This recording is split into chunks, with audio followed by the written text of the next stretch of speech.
আসসালামু আলাইকুম। আশা করি ভালো আছেন। আরএসিএন ইলেকট্রিক বিডির পক্ষ থেকে আপনাদের সবাইকে স্বাগতম। আজকে যে ভিডিওটা নিয়ে আপনাদের সামনে হাজির হলাম সেটা হচ্ছে ফ্রিজে যদি চেম্বারে কোথাও লিকেজ থাকে কিভাবে আমরা সেটা প্রেশার পাম্প দিয়ে প্রেশার দিয়ে লিকেজ চেক করব এবং ফ্রিজের চেম্বারটা ওয়াশ করব সহজ পদ্ধতিতে, সেটাই আজকে দেখানোর চেষ্টা করব। তো এটা প্রেশার দেওয়ার জন্য আমরা কিন্তু সাধারণত নন রিটার্ন ভাল্ব ঝালাই মাধ্যমে লাগাই থাকি। তো আমরা এটা মাধ্যমে লাগাবো না, এটা কানেক্টরের মাধ্যমে লাগাবো। তো কিভাবে এটা লাগাবো এবং কোন কানেক্টর দিয়ে আমরা এই কাজটা করব এটাই আজকে দেখানোর চেষ্টা করব। তো এখানে দেখতে পাচ্ছেন এটা কিন্তু একটা ফ্রিজ আমি ওয়াশ করতেছি। তো ওয়াশ করার জন্য যে কানেক্টরটা লাগাইছি এটা কিন্তু একটি এলবো।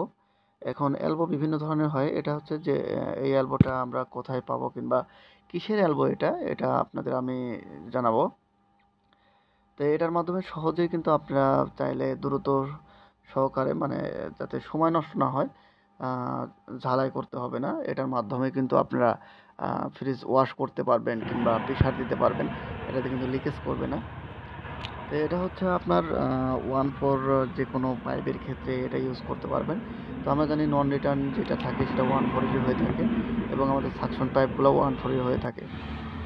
তো এটা আমি দেখাচ্ছি, এটা লাগানোর পর দেখেন এটা আমার প্রেসার দেওয়ার পরে যে দেখাচ্ছি এখানে লিকটা ছিল সাকশন সাকশন না, সরি, এটা হচ্ছে আপনার চার্জিং লাইনের যে ঝালাইটা ছিল, ঝালাই লিকেজ ছিল। আর এখানে দেখেন আমি এটাও আমি চেক দিয়ে দেখাচ্ছি, এখানে কিন্তু কোনো লিকেজ নাই। এটা লাগানোর পরে একেবারেই সম্পূর্ণভাবে এটা আটকে যায় এবং কোনো ধরনের লিক করে না। তো এটা অনেক সহজ পদ্ধতিতে আপনি কাজগুলো করতে পারবেন এবং এটা জাস্ট লকের মাধ্যমে এটা আপনি লাগাইতে পারবেন এবং খুলতে পারবেন। তো আমি আরও যেগুলো ঝালাই পয়েন্ট আছে সবগুলো চেক দেবো আসলে কোথাও লিক আছে কিনা, আরও অন্য অন্য কোনো জায়গায়।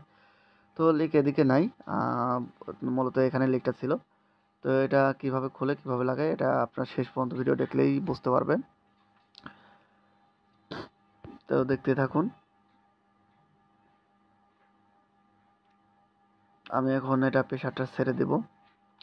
প্রেশারটা ছেড়ে দিয়ে আবার হচ্ছে আমি এটা ভ্যাকুম করে পুনরায় মানে ওটা ঝালাই করে যেখানে লিকেজ ছিল ওটা ঝালাই করে আমি আবার গ্যাস চার্জ করে দেব। তা আমি হাওয়াটা ছেড়ে দিচ্ছি।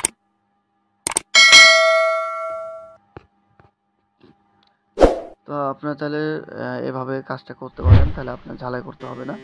দেখেন এইটা এখানে দুটা সামনে একটা লক আছে, লকটা আমি চাপ দিয়ে ধরলে পরে এটা খুলে যাবে অনায়াসে। এবং এই পাশেও কিন্তু একটা লক আছে, এটাও যদি আপনি আঙ্গুল দিয়ে চাপ দিয়ে ধরেন, চাপ দিয়ে ধরলে পরে অনায়াসে খুলে আসবে। এবং এটা লাগানোর পর কিন্তু আপনি যতই টানেন এটা কিন্তু খুলবে না। আপনি ওখানে লকটা যতক্ষণ পর্যন্ত না ছড়াবেন ততক্ষণ পর্যন্ত কিন্তু এটা খুলবে না। তো এই যে আমি ননটা খুলে নিচ্ছি। তো এই সহজ পদ্ধতিতে কিন্তু আপনার এই কানেক্টরগুলোর মাধ্যমে আমরা লিক টেস্ট এবং ওয়াশ করতে পারবো। হচ্ছে আপনার ফ্রিজে প্রেসার দিতে পারবেন। তো এটা হচ্ছে আপনার মূলত পানির যে আমাদের পানির ফিল্টার আছে, পানির ফিল্টারের হচ্ছে এলবোটা। তো আপনারা চাইলে এই এলবোটা আপনার যে কোনো দোকান থেকে, পানির ফিল্টারের দোকান থেকে এটা নিয়ে কাজ করতে পারেন। আর পানির ফিল্টার বলতে আমাদের যে আরও ফিল্টারগুলো আছে আপনারা অনলাইনে সার্চ দিলে দেখতে পারবেন ওই পানির ফিল্টারগুলোর এই কানেক্টরগুলো। তো এগুলো আপনার পানির যে কোনো ফিল্টারের দোকান থেকে সংগ্রহ করে নিতে পারবেন। এ নিয়েও অনেক সহজ পদ্ধতিতে আপনি এই কাজগুলো করতে পারবেন। তো আশা করি আপনারা বুঝতে পারছেন। তো সবাই ভালো থাকবেন, সুস্থ থাকবেন। আজকের মতো এই পর্যন্তই। নতুন কোনো ভিডিও নিয়ে আপনাদের সঙ্গে আবার দেখা হবে। সবাই ভালো থাকবেন। আসসালামু আলাইকুম।